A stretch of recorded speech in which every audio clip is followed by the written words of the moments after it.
จริงๆเขาเก่งมากนะเขาทำคสช.ทำอะไรที่สำเร็จและทิ้งอะไรไว้ให้ประเทศไทยหนึ่งอย่างคือเปลี่ยนชื่อกระทรวง ICT เป็นกระทรวงดิจิทัลอีโคโนมีแล้วก็บล็อก ICO นะก็คือจริงๆนึกไม่ออกถ้าผมนึกจริงๆก็แทบจะนึกอะไรไม่ออกจริงๆนะนี่ไม่ได้พูดประชดนะ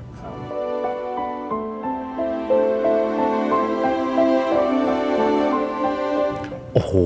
อันนี้นี่เป็นเรื่องที่ยิ่งใหญ่มหาศาลเลยนะมรดกของคสช.ชุดนี้นะครับการกระจายอำนาจที่มันเกิดขึ้นในประเทศไทย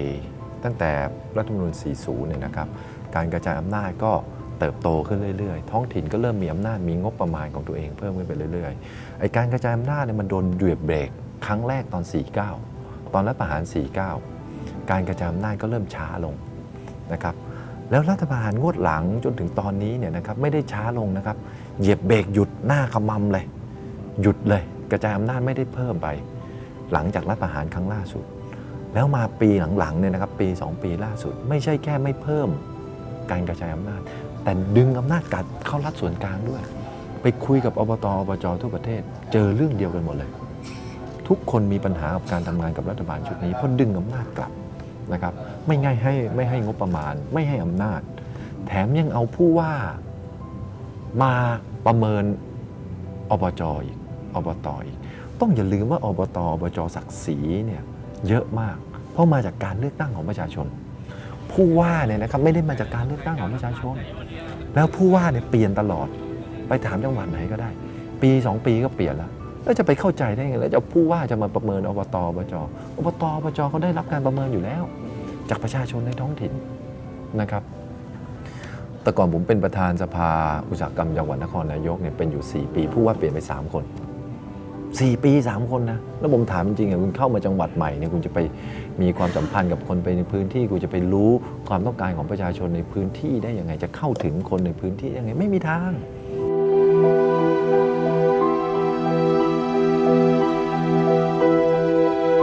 ไม่ได้แย่ถึงก็คุณเอาเงินประชาชนอัดลงไปนี่คุณบอกไม่ประชานิยม4 ปีที่ผ่านมาขาดดุลการคลังไป2 ล้านล้าน2 ล้านล้านนะคุณเอา2 ล้านล้านใส่ลงไปในระบบถามว่าตัวเลขดีขึ้นไหมดีขึ้นแต่นี่ไง2 ล้านล้านคุณเอาตัวเลขใส่นี่ดีขึ้นไหมดีขึ้นดิแต่2 ล้านล้านที่คุณใส่ลงไปมันทำให้เศรษฐกิจดีขึ้นจริงอาจจะดีขึ้นจริงนะครับอันดับที่1แต่มันไม่ได้เพิ่มขีดความสามารถในการแข่งขันระยะยาวถ้าคุณอยากจะใช้2 ล้านล้านนี้ไม่ให้มีประโยชน์ไปทำ2 ล้านล้านไปทำเรื่องที่มีประโยชน์ในระยะยาวสร้างโครงสร้างพื้นฐานสถาบันการศึกษาของไทยให้พร้อมกับโลกสมัยใหม่ใช่ไหมไอ้พวกนี้ทำเพื่อระยะยาวแต่นี่เอาไปอัดเศรษฐกิจระยะสั้นทำให้ดีขึ้นอันดับที่2ไอ้เศรษฐกิจที่ดีขึ้นเนี่ยนะคุณไปดูว่าดีขึ้นกับคนกลุ่มไหน GDP ไทยโต 40%แต่คนรวย50คนแรกของประเทศไทยมีทรัพย์สินความมั่งคั่งเพิ่มขึ้น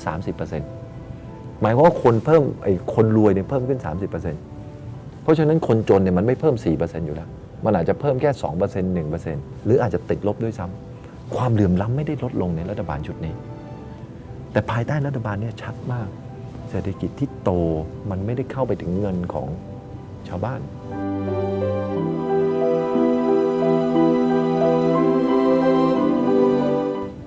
โอ้โห2 ล้านล้านเท่ากันนี่นะคุณเอาไปทำได้อีกเยอะเลยท่าเรือน้ำลึกขยายท่าเรือน้ำลึกนะครับคุณสามารถตัดถนนอีกได้คุณสามารถเอาไปทำเรื่องระบบคมนาคมอีกได้คุณสามารถทำเรื่องระบบชลประทานได้อีกมหาศาลทำพื้นที่เกษตรกรรมนะครับโดยเฉพาะภาคอีสาน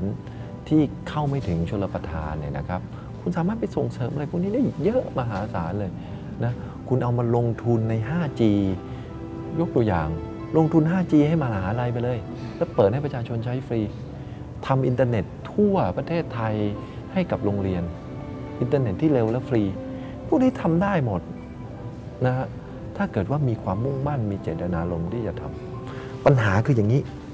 พูดทั้งหมดในเรื่องการพัฒนาของประเทศภายใต้คสชเนี่ยนะครับสิ่งที่สำคัญที่สุดเลยคืออะไรสิ่งที่สำคัญที่สุดเลยคือเมื่อคุณใช้ทรัพยากรทั้งหมดไปทำลายคู่แข่งทางการเมืองทรัพยากรเรื่องเวลาของผู้บริหารทรัพยากรเรื่องงบประมาณและทรัพยากรเรื่องรัฐราชการทุกอย่างถูกใช้ไปไม่ใช่เพื่อผลประโยชน์ส่วนใหญ่ของคนในประเทศทุกอย่างถูกใช้ไปเพื่อการเดียวคือการเอาชนะทางการเมืองคือการทำลายฝ่ายตรงข้ามคือการทำลายศัตรูผมถามจริงๆอะคุณไปนั่งคิดเรื่องบุรีรัมย์ไปขนคนไปบุรีรัมย์ไปพูดที่บุรีรัมย์อย่างนี้ทั้งวันนะคุณเอาเวลาที่ไหนบริหารประเทศคุณเอาเวลาที่ไหนแก้ปัญหากับประชาชนของประชาชนไม่มีใช่ไหมรัฐราชการลูกจ้างอะไรทั้งหมดเนี่ยมันถูกขนไปที่นู่นทั้งหมดถูกขนไปแก้ปัญหาเรื่องทำยังไงที่จะชนะศัตรูทางการเมืองแต่พลังของประเทศมันไม่ได้ถูกเอาไปความคิดสร้างสรรค์ของประเทศมันไม่ได้ถูกเอาไปแก้ปัญหาให้กับคนจนไม่มีใครคิดว่าประเทศจะต้องพัฒนาทางไหนมันคิดอย่างเดียวจะชนะไอ้นี่ยังไงแล้วก็เอาเวลาไปทำถ้าคนที่มีอำนาจเอาเวลาไปจัดการเรื่องชนะทางการเมืองไอ้คนที่ทำงานเพื่อประชาชนก็ไม่มีอำนาจแล้วเมื่อไม่มีอำนาจจะไปจัดการปัญหาได้ยังไงนี่คือต้นทุนมหาศาล